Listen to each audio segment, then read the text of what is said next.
Hello everyone and welcome back to another video from Wake&Tech. In this video, I'm going to show you how to change your password on your Wawa Rewards account. So let's get started right away. First of all, open up your web browser and then in the address bar, type in wawarewards.com and press enter. You will now be taken into the official Wawa Rewards website. Now click on the sign in button at the top right corner and you can proceed with logging into your account first and changing your password from within as well.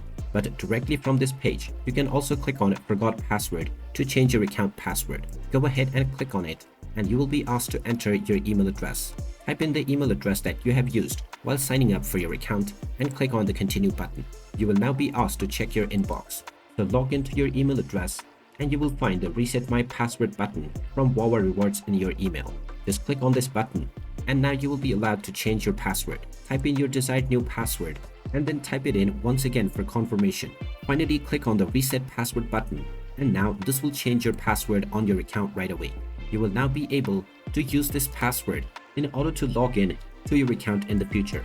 And there you have it. That is how easy it is to change your password on your Wawa Rewards account. If you find this video helpful, make sure you hit that like button and subscribe to our channel if you haven't done so already.